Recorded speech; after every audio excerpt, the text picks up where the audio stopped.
Good morning. We have a lot to cover, okay? So let's get started. Today we're going to continue talking about marketing research, and we're going to be focusing on a trend called neuromarketing. Now first, I'm going to talk a little bit about why it developed. Then I'll explain how neuromarketing works, and we'll look at a couple of examples of how it's been used so far to illustrate it. And then finally, I'll cover some future possibilities and concerns some people might have about how this new type of research works. Okay? Let's get started. Okay, first, why it developed. Now, advertisers have understood for a long time that buying decisions are not always rational, that emotional factors, irrational reasons, can be much stronger than the logical reasons, like price, quality, performance, taste. You get the picture? Now, the main motivations for many purchases are unconscious. They're under the surface, so people don't realize them. So this means that focus groups and surveys can be useful, but their effectiveness is limited. And that's because most people are not fully conscious of how they differentiate between products. So in other words, people don't always know the reasons they choose to buy one product over another. So here's how neuromarketing comes in. Researchers wanted to find other ways, other methods, besides surveys and focus groups, to do marketing research. So they wanted to find a more scientific method to understand the target market. In fact, they'd like to understand the target market better than it understands itself. Now that's why neuromarketing developed. So now let's move on to how neuromarketing works. Neuromarketing researchers use machines designed for medical purposes, specifically magnetic resonance imaging, otherwise known as MRI.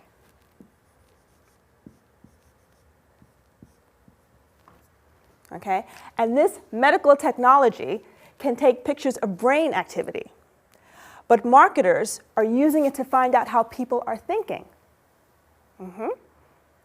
How they process information about products, brands, and of course, advertising. So here's how it works. While a test subject is connected to the MRI machine, researchers might show him a picture, maybe of a person like Arnold Schwarzenegger, or an activity like rock climbing. Or they might show him a new TV commercial they've created. At the same time, the researchers are looking at a picture of the person's brain, at the activity going on inside the brain as the person looks at the image. They look at which parts of the brain are being used and the patterns of activity between areas of the brain. Okay? You see, where in the brain something is processed suggests to the marketers how people are processing it, okay, or thinking about it.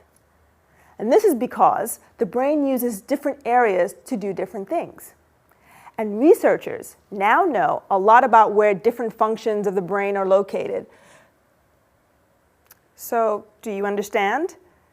Different areas of activity in the brain can suggest to researchers if a person is responding positively or negatively to something, and how strongly.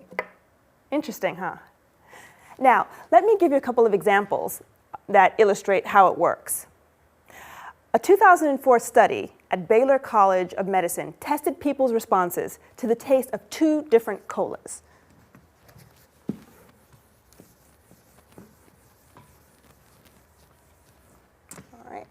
So you had Coca-Cola,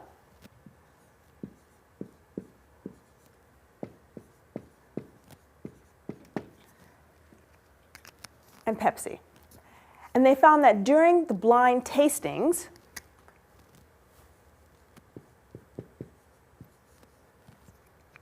where volunteers didn't know which brand they were drinking, the results were split. Roughly 50% chose Coke, and 50% chose Pepsi as the better tasting. They also found that people were using the part of the brain connected to the feeling of reward. Okay? This meant that their brains were focusing on the taste and how much they liked it. However, when the brand names were given, when people knew which cola they were tasting, the results changed. Now, three-quarters of the people chose Coke over Pepsi.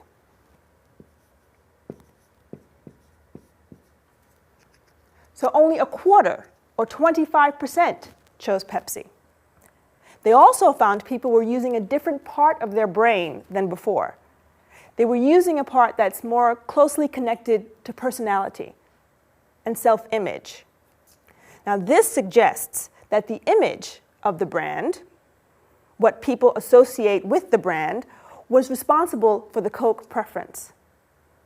So, participants in the study preferred Coke's image, not necessarily its taste. And this is important because this image preference translates into sales. Coke is the market leader in colas. Now let me give you another quick example to show what else brain imaging technology can show researchers. Yes, here it is.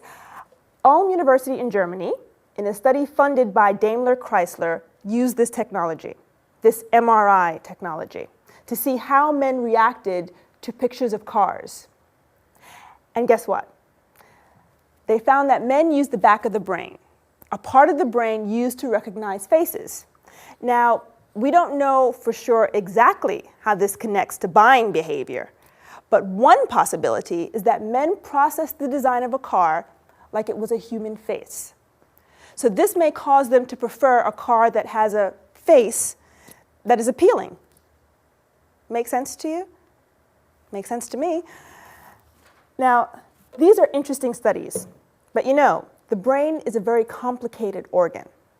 And we may be able to see a reaction in the brain, but we still don't know exactly what people are thinking or how a particular brain reaction relates or connects to buying behavior. So, that said, what about future possibilities? Well, we may not be there yet, but in the future, researchers hope to be able to accurately and precisely read pictures of brain activity to understand human, consumer feelings and attitudes, and predict behavior, consumer behavior. Neuromarketing could be a very effective marketing research tool for the future. Okay? It could help companies understand the target market's preference and needs. So that's the potential benefit. It can help companies predict consumers' needs and desires. Now, of course, trying to find out more about the target market, well, that's nothing new. But neuromarketing could one day be a much more powerful, more effective method than using focus groups and survey research. And that's what the concerns focus on. Some people are concerned about the possible abuse of this tool. It could be used to do more than meet consumers' needs. Now, it may be okay to use brain scans to design television ads for a cola, but what about a political ad, say, for a presidential candidate? Can we trust that the information learned from this marketing research will not be used to unconsciously influence our behavior in ways we don't even notice or really understand? Good question. Something to think about.